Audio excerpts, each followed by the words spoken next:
Hello. Yes. मी जसं तुम्हाला commit केलं होतं की मी 11वीचं स्टेट बोर्डची पुस्तकं सायन्ससाठी घेणार आहे तुमचे.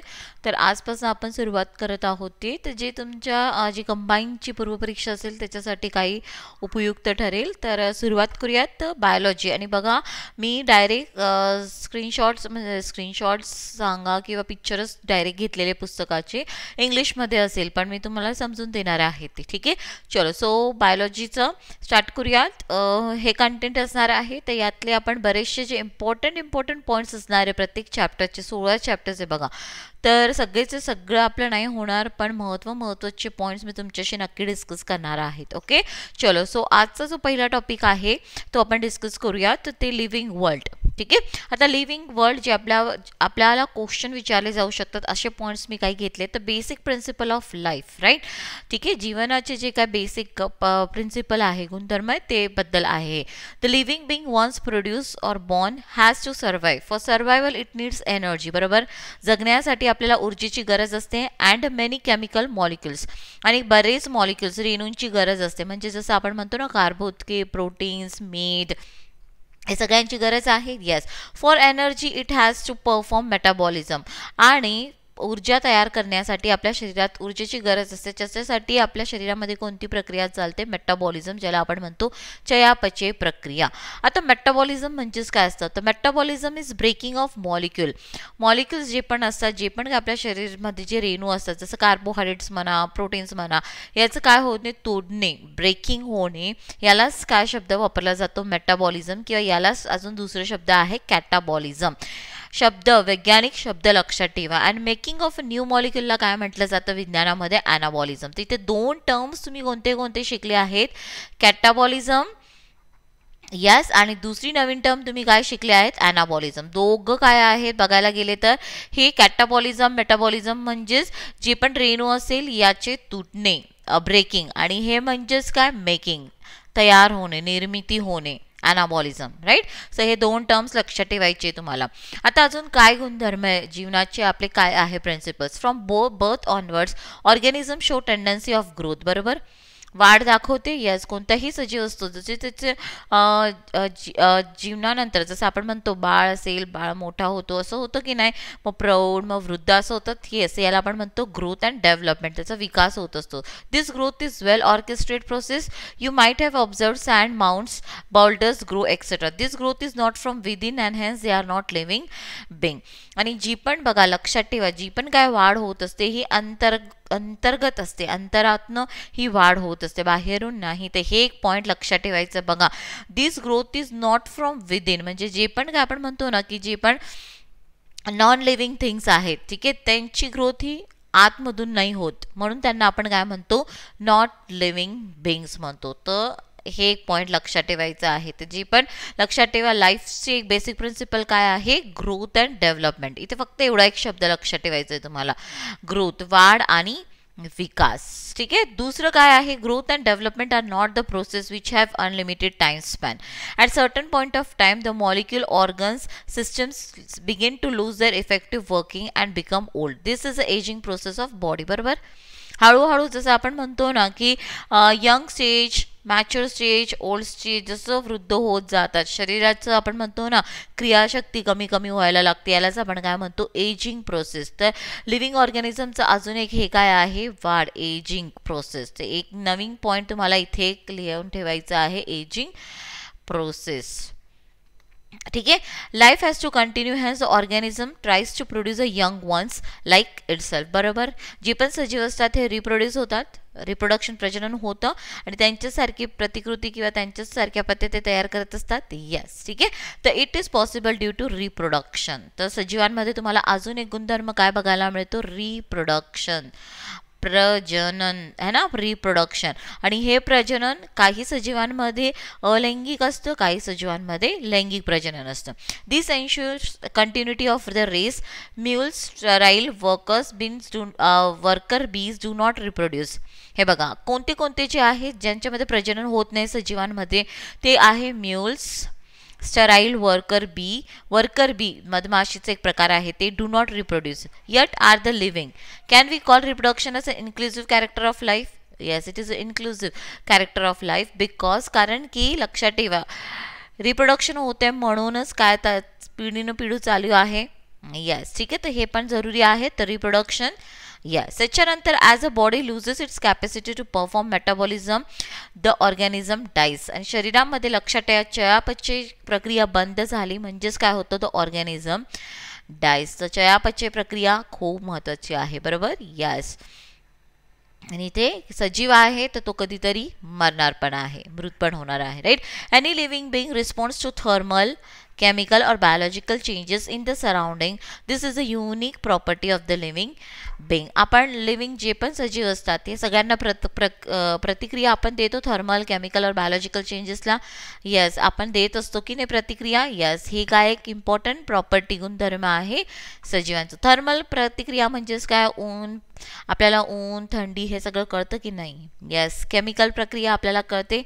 यस, केमिकल प्रक्रियामध्ये तुम्ही सांगू शकाल की आपल्या शरीरामध्ये जी पण काही केमिकल चेंजेस होत असतात, जी पण एन्झाईम्स हार्मोन्स तयार होत असतात, हे सगळं काय आहेत केमिकल चेंजेस. तर याला आपण रिस्पॉन्ड करत असतो. यस, तर हे काय आहे कॅरेक्टरिस्टिक्स ऑफ किंवा प्रॉपर्टी ऑफ लिव्हिंग बिंग्स. तर बघा बेसिक प्रिन्सिपल ऑफ लाईफ कधी तुम्हाला विचारलं तर हे सगळं त्यात तुम्हाला काही एवढं सगळं मोठं विचारणार नाही. कोणते कोणते बेसिक प्रिन्सिपल्स आहे लाईफचे, तर growth and development, reproduction, ageing process, metabolism. Yes, आणि काय आहे हे terms, this is very important. बघा कधी आता पेपर तुम्ही बघितलं तर तुम्हाला लक्षात येईल का क्वेश्चन्स कसे आहेत. आणि तसंच तिथे कॅटाबॉलिझम, मेटाबॉलिझम, ॲनाबॉलिझम ह्या टर्म्स लक्षात ठेवायचे आहेत. ओके, आता नेक्स्ट पॉईंटकडे आपण जाऊयात जे तुमच्या टेक्स्टबुकमध्ये आहे. What is herbarium. सी पहिल्याच चॅप्टरचा हा पॉईंट आहे हर्बेरियम. तर बघा हा वर्ड हर्बेरियम हा कुठून आलेला आहे. ठीक आहे, was coined by Pitton de Tournefort in the book Elements. See, तर ही ग्रंथचं नाव लक्षात ठेवायचं आहे. शब्द कोणी दिलेला आहे हे लक्षात ठेवायचं आहे तुम्हाला. यस, तर एलिमेंट्स हा ग्रंथ कोणाचा आहे तर हे तुम्हाला माहीत असायला पाहिजे. हर्बेरियम हा कोणी शब्द दिला हे माहीत असायला पाहिजे. The art of herbarium was initiated by an Italian taxonomist Luca Ghini. कोणी ही सुरुवात केली होती हर्बेरियम. हर्बेरियम म्हणजेच काय हे पुढे तुम्हाला सांगणारच आहे. ते इटालीचे टॅक्झॉनॉमिस्ट होते. टॅक्झॉनॉमिस्ट म्हणजेच काय, वर्गीकरण शास्त्रज्ञ, वर्गीकरण करणारे जे शास्त्रज्ञ असतात त्याला आपण म्हणतो टॅक्झॉनॉमिस्ट. तर त्यांनी हे हर्बेरियम करावे असं हे केलं होतं. तर कोणी सुरुवात केली होती, लुसा घेनी. 1490 1556 पर्यंत त्यांचा कालखंड होतं. Herbaria are effective tools in taxonomic studies. Herbarium हे काय आता बघा, is essentially a dry plant specimen that is pressed, treated and mounted on a standard side sheet in order to preserve it. त्याचं संवर्धन करण्यासाठी काय केलं जातं ना की वनस्पतीचा एक भाग काढला जातो, त्याला सुकवलं जातं आणि एक पेपरवर त्याला चिटकवलं जातं. तर मी तुम्हाला इमेज दाखवते. सी लाईक दिस. सगळ्यांनी कॉलेजमध्ये केलंच असेल हे है ना. तर हे काय आहे, हर्बेरियम आहे. तर बघा ही टर्म कोणी दिली, काय आहे, हे सगळं तुम्हाला इम्पॉर्टंट आहे कारण आता आयोग विचारते आहेत असे क्वेश्चन्स. राईट. चलो त्याच्यानंतर नेक्स्ट हे बघा पाठ करायचं नाही आहे, एकदा फक्त डोळ्या खालून जाऊ द्या तुम्ही. यस, ठीक आहे. आता बॉटॅनिकल गार्डन्स. आता बॉटॅनिकल गार्डन म्हणजेच काय आहे. Right. Botanical gardens are the places where plants of different, botanical आहे ना, बॉटनी म्हणजेच वनस्पतीचा अभ्यास आपण बघतो. येस, तर बॉटॅनिकल गार्डन्स म्हणजेच काय की असे बाग ज्याच्यामध्ये अनेक प्रकारचे वनस्पती, plants of different varieties collected from the different part of the world, जगातील अनेक वनस्पती या बागेमध्ये आणले जातात आणि are grown in a scientific and a systematic in vivo manner. In vivo manner म्हणजेच काय आहे की आपण इथे बाहेरून आणतोय ना, बाहेरून आणतो इथे त्याला जगवतो आहोत. एक शास्त्रीय पद्धतीने याला आपण जगवतो आहोत, बाहेर जगवतो आहोत, म्हणून याला आपण म्हणतो in vivo manner. Plants are labelled. इथे वनस्पतींना जेव्हा आपण जगवतो, लावतो ह्या गार्डनमध्ये, तर त्यांना नाम, त्यांच्या पुढे असे लेबल, जसे हे बघा हे झाड आहे तर त्याच्या पुढे असं लेबलिंग केलेलं आहे. तुम्हाला लक्षात येतं की हे काय, ग्रेट बॅनियन ट्री म्हणजेच वडाचं झाड आहे. The label board shows scientific as well as common name of the plant. आता ग्रेट बॅनियन ट्री हे वडाचं झाड आहे बघा, हे कॉमन नेम झालं वडाचं झाड, पण याचं सायंटिफिक नेम काय आहे बघा इथे दिलेलं आहे. ते पण सायंटिफिक नेम पण दिलेलं आहे आणि ते कोणत्या फॅमिलीचं कुळाचं येतं हे सगळं लिहिलेलं आहे. तर हे जे तुम्हाला इथे दिसतंय ना figure, it is a botanical garden, कोलकातामध्ये आहे हा वडाचा झाड आणि हा 255 वर्ष जुना झाड आहे, लक्षात ठेवा. कोणाचं? वडाचं. ठीक आहे. आता बोटॅनिकल गार्डन्स जे आहेत ना आपल्या भारतामध्ये अनेक बोटॅनिकल, तर बोटॅनिकल गार्डन तुम्हाला कधी विचारलं की हे काय आहे, तर इथे काय आपण बघतो ना की अनेक देशांमधनं वनस्पती इथे जगवली जात असते, राईट. आता बोटॅनिकल गार्डनची काही आपल्या भारतामध्ये कुठे कुठे बोटॅनिकल गार्डन्स आहे कधी तुम्हाला विचारले गेले, कारण त्या शालेय पुस्तकातलं आहे तो बोटॅनिकल गार्डन. तर एक इम्पॉर्टंट लक्षात ठेवा, Acharya Jagadishchandra Bose Indian botanical garden, ते आहे कोलकातामध्ये. ठीक आहे. मी लिहून देते इथे तुम्हाला, आचार्य जोड्या लावामध्ये विचारला जाऊ शकतो, जगदीश चंद्र बोस, लक्षात ठेवा, बोटॅनिकल गार्डन. बघा मी बोलते पण आहे, तर तुम्ही मराठीमध्ये पण लिहू शकतात, मी लिहिते इंग्लिशमध्ये येते. कोलकाताला आहे हा बॉटॅनिकल गार्डन. ठीक आहे. तसंच लॉईड, दुसरं बॉटॅनिकल गार्डन तुम्हाला माहीत असणं जरुरी आहे, ते आहे Lloyd botanical garden. This is again very important. Yes, botanical garden हे कुठे आहे? दार्जिलिंग. हे कुठे आहे? दार्जिलिंगमध्ये. यस, लक्षात ठेवा सगळ्यांनी. त्याच्यानंतर national botanical research institute, national, आलं लक्षात, बॉटॅनिकल रिसर्च इन्स्टिट्यूट ही कुठे येते? वनस्पती शास्त्राचं जे पण रिसर्च होतं, रिसर्च इन्स्टिट्यूट, ही संस्था कुठे आहे? लखनौ. कुठे आहे ही संस्था? लखनौ. ओके, क्लिअर सगळ्यांना. तर हे काही लक्षात ठेवायचे आहेत. आणि अजून एक इम्पॉर्टंट अशा खूप साऱ्या संस्था आहेत, पण मी फक्त महत्त्वाच्या दिल्या आहेत जे की तुम्हाला विचारलं जाऊ शकतो, राईट. ते म्हणजेच की botanical garden of the forest research institute, botanical garden of the, हे फॉरेस्टची एक्झाम देणाऱ्यांसाठी पण खूप इम्पॉर्टंट ठरेल हा लेसन, रिसर्च इन्स्टिट्यूट. तर ही संस्था कुठे आहे? देहरादून. कुठेही? देहरादून. क्लिअर. चलो, सो हे काही पॉइंट्स बघा मी जे मागे लिहिले होते हे लिहून घ्या तुम्ही, संस्था पण लिहून घ्या, असं पण इम्पॉर्टंट आहे. यस, तर हे बघा वडाचं झाड 225 वर्ष जुनं झाड आहे बघा, तर त्याच्या पारंब्या खाली लटकलेल्या आहेत. अशाच प्रकारचा वडाचं झाड आपल्या महाराष्ट्रामध्ये पण आहे, संगमनेरला आहे ना, पेमगिरी, संगमनेरला आहे, संगमनेरला आहे पेमगिरी. काहींना माहिती पण असेल महाराष्ट्रामध्ये आहे तर संगमनेर, आलं लक्षात. ते पण एक लक्षात ठेवणार. तर तिथे पण असंच प्राचीन वडाचं झाड आहे मोठं. ओके, तर बॉटॅनिकल गार्डन क्लिअर. आता म्युझियम्स काय असतात? तर museum are the place where collections of preserve plants. बघा म्युझियममध्ये काय केलेलं असतं ना की जे पण कलेक्ट केलेले प्रिझर्व प्लांट्स आहे, संवर्धन केलेली वनस्पती आहे, ॲनिमल, प्राणी आहेत, स्पेसिमेन्स आर केप्ट. हे बघा है ना, हे संवर्धन केलेले प्राणी दिसत आहेत, काही वनस्पती यांना ठेवलं जातं. Yes, plant and animal specimens may be preserved in. आता यांचं संवर्धन, ज्यांचं आपण संवर्धन करत आहोत वनस्पती आणि प्राणींचं, तर यांना संवर्धन करण्यासाठी ते टिकायला पाहिजे ना, अदरवाईज ते खराब होतील. टिकण्यासाठी यांना प्रिझर्व केलं जातं कशामध्ये? फॉर्मॅलिन टू 40% फॉर्मलडिहाइड. ठीक आहे, इन फॉर्मॅलिन 10% to 40% फॉर्मलडिहाइड हे असं असतं. ठीक आहे, याला आपण म्हणतो फॉर्मॅलिन. तर हे अगेन व्हेरी इम्पॉर्टंट पॉईंट की हे प्रिझर्वेशन्स कशामध्ये केलं जातं? जतन in transparent jars are labelled, आणि ज्याच्यामध्ये जी वनस्पती, प्राणी, खास करून प्राणी यांना फॉर्मलडिहाइडमध्ये केलं जातं. बाहेर लिहिलेलं असतं की हे कोणता प्राणी आहे, याचं शास्त्रीय नाव काय आहे. Larger animals like birds and mammals are usually stuffed and preserved. हे बघा, आता हा मोठा प्राणी ना, गेंडा, असे जे बर्ड्स मोठे असतील ना, यांचं काय केलं जातं ना, यांच्या आतमध्ये काय केलं जातं, यांना प्रिझर्व, अशा बाटली याच्यामध्ये नाही ठेवू शकत ना, तर यांच्यासाठी एक शास्त्रीय असते, त्याला आपण म्हणतो टॅक्सिडर्मी.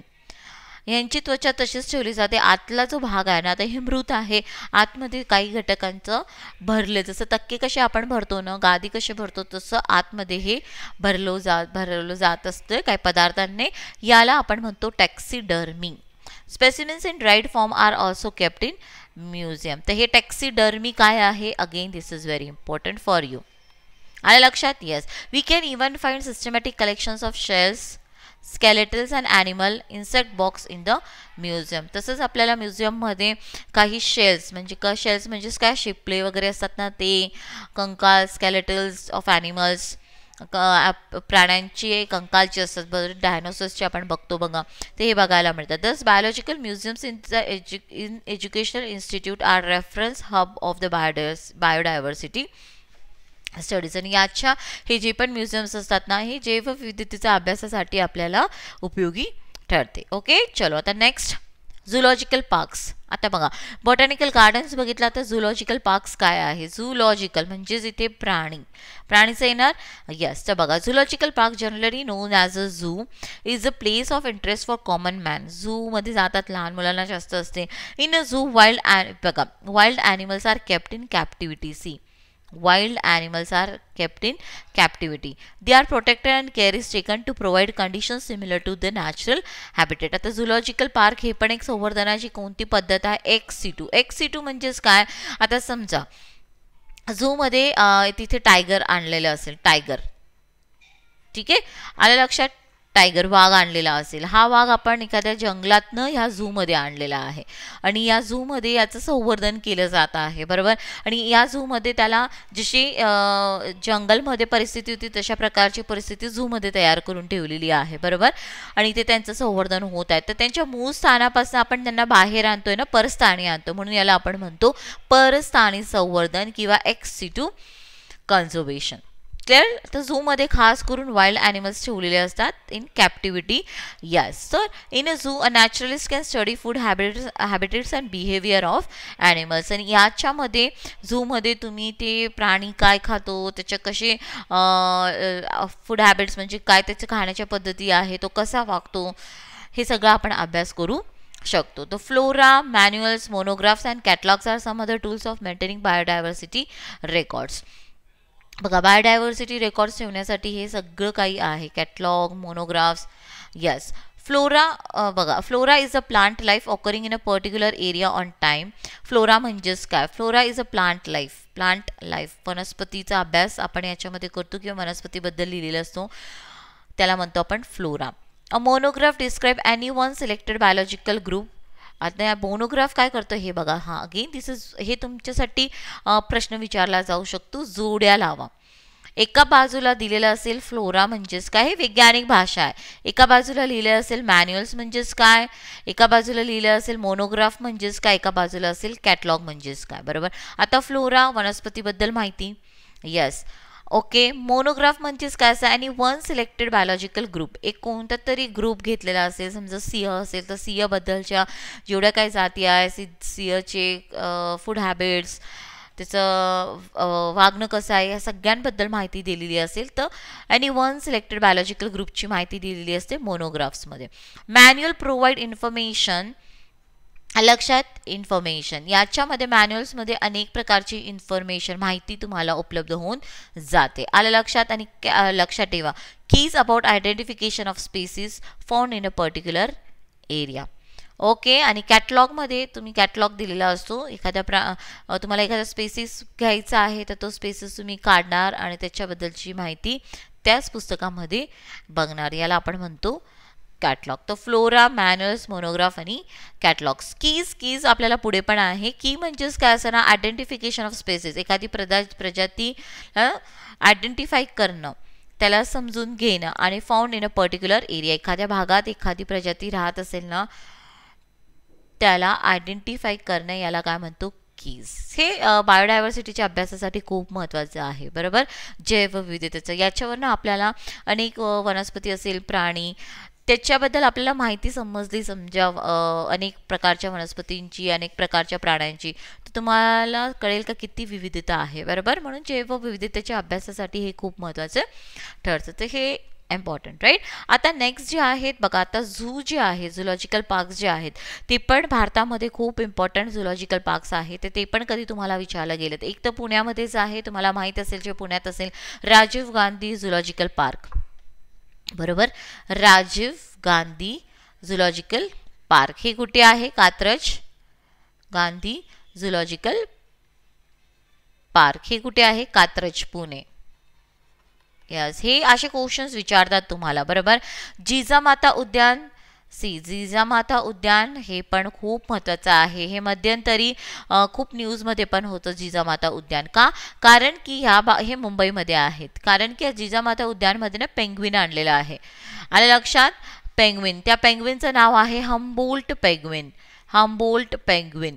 आणि हे पेंग्विन थंड प्रदेशात राहतात ना, आणि इथे त्यांना आणलेला आहे. आणि हा हम्बोल्ट पेंग्विन हा आपण साऊथ अमेरिका खंडातून चिली या देशामधनं या उद्यानामध्ये आणलं. यात त्यांना कॅटलामाइज केलं जातं.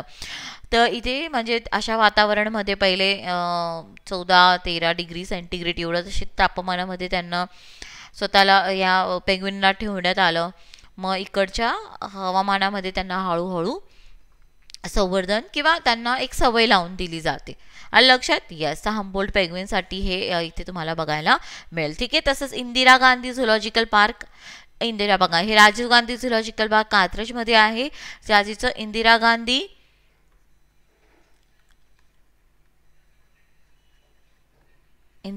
झुलॉजिकल पार्क हे कुठे आहे? विशाखापट्टणम. कुठे आहे? विशाखापट्टणम. माझे अक्षर चांगले नसेल येत, अदरवाईज मी इथे दिसत असेल तुम्हाला. इंदिरा गांधी झुलॉजिकल पार्क विशाखापट्टणम लिहून ठेवा. आलं लक्षात? तसंच एक आहे पद्मजा नायडू. हे सगळे नातेवाईक बघा, सगळे एकाच घराण्यातले आहेत. Padmaja Naidu Himalayan zoological park. Padmaja Naidu Himalayan zoological park हे आहे दार्जिलिंगमध्ये. हे कुठे आहे? दार्जिलिंगमध्ये. हे विचारतात questions. This is again very important. Combine असो, राज्यसेवा असो, इम्पॉर्टंट. आणि मी हे बघा स्टेट बोर्डबद्दल तुम्हाला इतर माहिती पण देत आहे, सो जरुरी आहे. बायोडायव्हर्सिटी पार्क आता काय असतात? It is an ecological assemblies of species that form self sustaining communities on degraded or barren landscape. एखाद्या भागात अनेक प्रकारच्या प्रजाती, लक्ष ठेवा, एकत्रित राहत असतात. त्याला आपण म्हणतो बायोडायव्हर्सिटी पार्क. एक्झाम्पल आपला हे कुठे तुम्हाला विचारलं जाऊ शकतो की let Uttamrao Patil biodiversity park कुठे आहे? गुरेघर, महाबळेश्वर. इम्पॉर्टंट आहे हे पण. Okay, this park is the best model for conservation of natural heritage in urban landscape. तर हे पार्क कुठे आहे हे कधी तुम्हाला विचारलं तर हे आहे महाबळेश्वर, जिल्हा सातारा. विचारलं जाऊ शकतो. ओके, चलो. सो हे झालं तुमचं बायोडायव्हर्सिटी पार्कबद्दल. आता नेक्स्ट आहे की ऑलरेडी मी लास्टमध्ये पण तुम्हाला सांगितलं होतं अगोदर त्या एक पॉईंटमध्ये. आता की काय असतं? की इज अ टॅक्सॉनॉमिकल एड, म्हणजेच की वर्गीकरण करण्यासाठी आपण ह्याचा उपयोग करत असतो. Use for classification of plants and animal. वनस्पती व प्राण्यांच्या वर्गीकरणासाठी हा घटक वापरला जातो, ज्याला आपण म्हणतो की. तर keys are based on contrasting characters.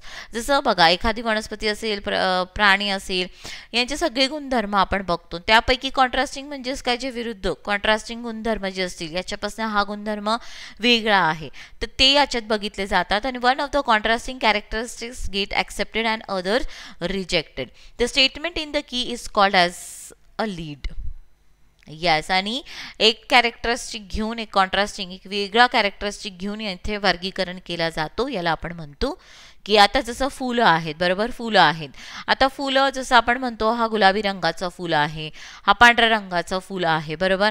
आता इथे कॉन्ट्रास्टिंग कॅरेक्टर काय की हे पिंक आहे, दिस इज अ व्हाईट फ्लावर, बरोबर. यस. तर हे घेऊन याचं वनस्पतीचं वर्गीकरण केलं गेलं आहे किंवा इथे फुलांचं वर्गीकरण केलं गेलेलं आहे. ओके, यस, ठीक आहे. नॉर्मली आता हे एक आपण एक्सेप्ट केली. कॉन्ट्रास्टिंग फीचर जसं मी इथे काय म्हणते तुम्हाला की एकच कोणता तरी one of the contrasting characteristic is accepted, एकच घेतला जातो. जसं इथे आपण काय केलं की पिंक, गुलाबी फुलं वेगळी केली, पांढरी फुलं वेगळी केली. पण आता इथे अजून आपण एक कॉन्ट्रास्टिंग हे पण असं काय बघू शकतो की पांढरीची फुलं आहेत, बरोबर. पांढरी फुलं जी आहेत याला एकदम छान सुगंध आहे, बरोबर. यस, ठीक आहे. आणि याला सुगंध आहे का समजा नाही असेल तर हा कॉन्ट्रास्टिंग फीचर आपण इथे घेतला नाही. इथे आपण रंगवर्ण काय केले? वर्गीकरण केले. तर कोणता तरी एकच असा गुणधर्म घेऊन वर्गीकरण केलं जातं. Okay, normally keys are analytical in nature. Let us study about classification of living organism in next chapter.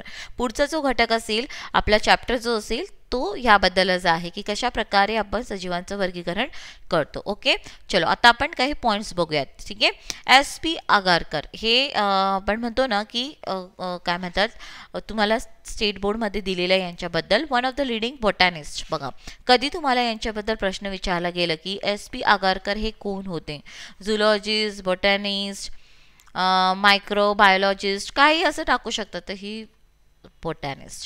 Dr. S.P. Agarkar was born in November 1884 in Malwan, Maharashtra. He explored biodiversity. त्यांनी कोणाची जैवविविधताबद्दल अभ्यास केला होता, पश्चिम घाट. Where he came across a species of freshwater jellyfish. See, this is again important, which was until then only known to found in Africa. त्यांनी भारतामध्ये fresh water, गोड्या पाणीमध्ये जेलीफिश, अदरवाईज जेलीफिश आपण समुद्रामध्ये बघतो, पण यांनी गोड्या पाण्यात जेलीफिशची प्रजाती शोधून काढली होती, जी की आतापर्यंत यांनी शोधून काढली तोपर्यंत आपल्याला फक्त ते कुठे माहीत होती, आफ्रिका खंडात किंवा तिथेच मिळते ती. These findings were published in scientific journal Nature. See, हा खूप महत्त्वाचा जर्नल आहे नेचर. हे पण नाव 1912 मध्ये या शोधाबद्दल माहिती दिली गेली होती.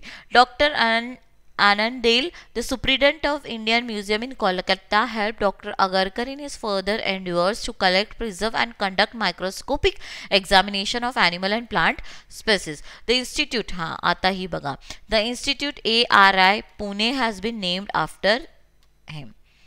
आगरकर रिसर्च इन्स्टिट्यूट पुण्यामध्ये आहे, लक्षात ठेवा. ते त्यांच्याच नावा दिले गेलेले त्या संस्थेला. Okay, so this is again very important. Yes, so हे काही पॉईंट्स तुम्हाला विचारले जाऊ शकतात ते आहेत. आता बघा, तुम्हाला स्टेट बोर्डमध्ये हे दिलेलं होतं की इंटरनेट करा, यांच्याबद्दल तुम्ही माहिती काढा, बरोबर. तर ही माहिती आपण बघून घेऊयात. ही नावं जे पर्सनॅलिटीजचे जे नावं दिलीत ना त्यांच्याबद्दल आपण बोलूयात आता, राईट. तर इथे बघा, तुम्हाला दिलंय प्रोफेसर अल्मेडा. येस, आता हे कोण होती, हे जे होते ना लक्षात ठेवा, हे इज अ रिनॉन्ड प्लांट टॅक्सॉनॉमिस्ट. कधी तुम्हाला इकडे जोड्या लावामध्ये विचारलं गेलं की अल्मेडा हे काय होते, वनस्पतीचे वर्गीकरण शास्त्रज्ञ होते ते, लक्षात ठेवा. प्लांट टॅक्सॉनॉमिस्ट आणि मेडिसिनल, लक्षात ठेवा, मेडिसिनल प्लांट कन्सल्टंट, म्हणजे औषधी गुणधर्म असलेल्या वनस्पतीबद्दल त्यांनी खूप अभ्यास केलेला आहे. Okay, yes. आणि तसंच यांचा जास्त अभ्यास कशामध्ये आहे, टेरिडोफाइट्स. टेरिडो तुम्ही अभ्यास केला असेल वनस्पतीचं, जेव्हा आपण सृष्टी अभ्यास करतो, टेरिडोफाइट्सबद्दल यांचा खूप जास्त अभ्यास आहे. ठीक आहे, तर हे तुम्हाला लक्षात ठेवायचं आहे. आणि यांनी बरंच महाराष्ट्रामध्ये काम केलेले कोण, प्रोफेसर अल्मेडा. पश्चिम घाट, सावंतवाडी जो भाग आहे ना तिथे यांचं बरेच कार्य तुम्हाला बघायला मिळेल, तर खास करून हे लक्षात ठेवा. ठीक आहे, त्याच्यानंतर VN Naik, professor VN Naik. हे जे आहेत ना, VN नाईक जे आहेत ना, हे यांच्या पुढे कधी तुम्हाला जोड्या लावामध्ये कधी विचारलं गेलं ना, ते एंजिओस्पर्म, तुम्हाला माहिती असेल एंजिओस्पर्म अनावृत्त बीजी, त्याबद्दल यांनी खूप काम केलेलं आहे. एंजिओस्पर्म टॅक्सॉनॉमिस्ट ऑफ इंडिया असं म्हटलं जातं त्यांना, VN नाईक यांना. ओके, क्लिअर सगळ्यांना. येस, त्याच्यानंतर साठे, AV साठेबद्दल. येस, AV साठे जे आहेत ना, यांनी कशावर जास्त अभ्यास केलेला आहे, मशरूम्स. आणि यांनी अनेक राज्यांमध्ये याच्याबद्दल अभ्यास केलेला आहे. येस, आणि PG पटवर्धन, येस, यांचं पण जे अभ्यास आहे ना, यांचा जास्त अभ्यास आहे लायकिन्सबद्दल. ओके, तर कधी तुम्हाला हे सगळे जोड्या लावामध्ये आलं, हे चौघं नाव आणि प्रत्येकाचे कार्य कशामध्ये जास्त आहे ते क्लिअर सगळ्यांना. हे तुमच्या शालेय पुस्तकात तुम्हाला विचारलं आहे, सो यांना घेऊन प्रश्न विचारला जाऊ शकतो. सो एवढं तुम्ही करून ठेवायचं आहे, राईट. सो इथेच आज एक चॅप्टर आपला कंप्लीट मी करत आहे. आता आपण जरा स्पीड वाढवूयात रोज, पण आज फर्स्ट डे होता म्हणून म्हटलं थोडंसं तुम्हाला हे कसं वाटत आहे, काही फीडबॅक असेल तुमचं की मॅम थोडंसं ह्या पद्धतीने घ्या, कारण हे सगळं इंग्लिशमध्ये आहे ना. तर काही तुमचे फीडबॅक असेल तर मला नक्की कळवा, जेणेकरून मी लगेच नेक्स्ट लेक्चरमध्ये त्याच्यामध्ये काही चेंजेस घडून आणणार. शुअर. आणि कंटिन्यू करायची नाही करायची हे पण मला नक्की सांगा. ओके, चलो मग भेटूयात. थँक्यू.